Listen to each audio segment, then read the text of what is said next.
Hey everybody, it's February 2nd today, and I know, because it's a Tuesday, today's not my official weigh-in, but I went ahead and checked it anyway just to kind of see how I was doing this week, and I was at 219.6, so considering my official weigh-in was Saturday, and I was 222.4, that is a loss of 2.8 pounds in 3 days or so. And that was actually, it was late at night. I'd just eaten a bunch of food, and granted, I just finished class, and it was a really good class. We sweat a lot, and I was pretty tired. So I don't know how much that figures into it. But that's cool. It's not my official weight for this week, unfortunately. But I can only hope that on Saturday we're going to get even better numbers, because that means I will have officially broken past 220, and I'm on my way down to my first goal of 200. And that is just awesome. I feel completely amazing right now, just even knowing that for one day I legitimately broke 220. That's pretty awesome. Okay, so I think in my last video I talked a little bit about how I wasn't sure what to do with calories. At first, my first opinion was just to eat non-processed foods as natural as possible, not 100%, so, like still some canned things and, like cream cheese from a container and that kind of thing. So, as natural as I can realistically go without being all super obsessive about cooking and everything. My brain just died. Where was I?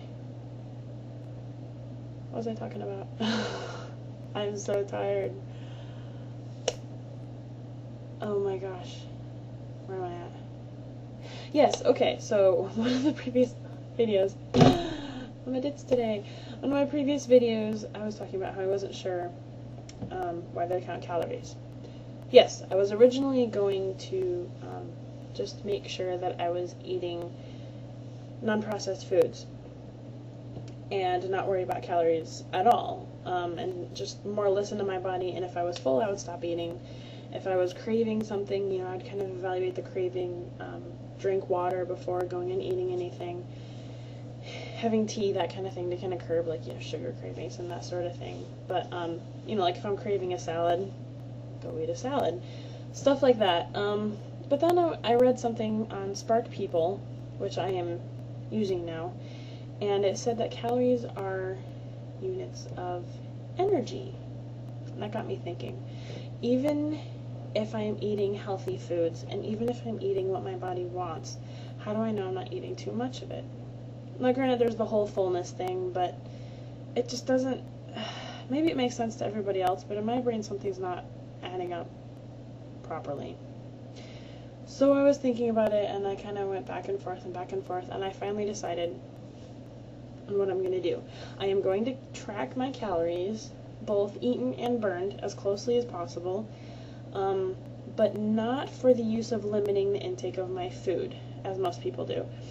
Mine is more going to make sure that I normalize my exercise and my diet, because I'm pretty sure that before I had no clue how many calories I was eating. I had no clue how many calories my martial arts classes were burning, and I'm pretty sure my body's been in starvation mode. It wasn't even until I started the non-processed thing that I was actually eating, decent amounts of food and feeling full afterwards for, a few hours as opposed to just like 1 hour. So I didn't know how any of that was working in my body, and I'm pretty sure that I was so out of balance, my body was just holding on to everything because it thought that it needed to, or else it was going to die, because I was burning so many calories and I wasn't eating anywhere near enough. And then some days I would eat way too many, and that's kind of the bouncing back and forth, I'm sure, is what caused that, on top of all the other factors. So yeah, so I'm going to use it to normalize my exercise and my diet. So I will be tracking this, like I said, on Spark People. They have a really cool, both fitness and nutrition tracker, along with like a whole ton of other stuff. They have really good articles, like I mentioned. So it's something cool to check out if, that's the kind of thing that you like.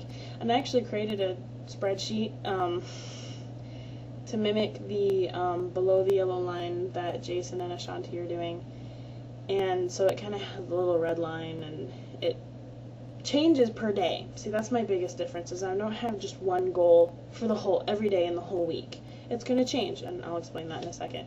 But so my goal, and then how much I've eaten, and then, you know, I can see if I go over for each day and how much it all adds up to, and if I'm still getting my 3,500 deficit that I need for weight loss, and all the exercise that I need. Okay, so my plan for this is strength training in the morning, even just as much as like a 10-minute Pilates thing, arms, butt, legs, abs, and then get ready for working out the door. So that, along with whatever classes I might be doing that night, or like if I know I'm going to go to the gym, or I know I'm going to go do something physical, then I can plan that in the morning, and then I know how much, or what my goal is for that day. I know how many calories I'm going to spend, and therefore how many I should be eating. And this is all tracked on my own spreadsheet, because Spark People doesn't do it the way my brain processes things. Okay, so that gives me my goal. So what that is actually my BMR, basal metabolic rate. How many calories my body burns just keeping everything running. Lungs, heart, blood pumping, all of that stuff. If I was just laying around on the couch all day, how many calories would I burn? Basically is what that number is. Added with the exercise that I know I'm going to do for that day. Classes, you know, I explained all that. Minus 500. That is my goal for that particular day. So obviously, that's going to change day by day, and hopefully, because of the minus 500 I've added in, still add up to 3,500, while getting the added benefit of keeping my body guessing. And my cat's trying to explore. The benefit of keeping my body guessing is you avoid a plateau. Now, I'm not saying I'll never hit a plateau, but this helps. Because if there's anything that's the same in your routine, your body will get used to it. So if my exercise changes day to day, and my calorie intake changes day to day, you know, it goes a long ways towards helping. Okay, and then, so I have my goal, and then if I end up going over my goal, then at night I know that I need to do something extra. Maybe some more strength training, depending on, she's chasing a fly. So, you know, depending on how much I'm over, I know what I need to do, and, you know, if I need to take a little bit more off the next day even, is another option. So it's, I'm more looking at it a weekly snapshot than a daily thing. From all the research I've read, that seems to be the best way to go. And I think that is it for today. I have a couple other videos I want to do, but it's already 10:25, so I don't think I'm going to get to do them tonight. I have a couple ideas for some, and I have so many other videos I want to do, but I don't really have a viable camera to like carry around with me, because I can't do them all right here. Like for sparring season, I want to make t-shirts for our whole team. Our team is the Firefoxes. Big geek! So I want to draw my own version of kind of the Firefox logo, but different. So it's not copyrighted. And it's going to have like a yin-yang instead of the globe, because it's martial arts. So I want to do that, and I want to show the process of kind of sketching that out and making the t-shirt and all that, but I don't know what I'm going to do it with. And I'm just kind of using Windows Movie Maker, so I don't really have any way to speed up the tedious bits. So I don't know. I'm still figuring out what to do with that. But anywho, so I will see you guys. If I don't get the chance to make another video later on this, you know, sometime during this week, which I hope to, but if not, then I will definitely see you Saturday or Sunday with my official WAN, which, God willing, will be below 219.6. So excited! Okay, so I gotta go because I really don't want to have to edit too much. Okay, so I will see you guys later, and thank you so much for all the views and the comments. Arrow Destroyer, thank you so much. I have a fan. Okay, I'm gonna go now. Bye.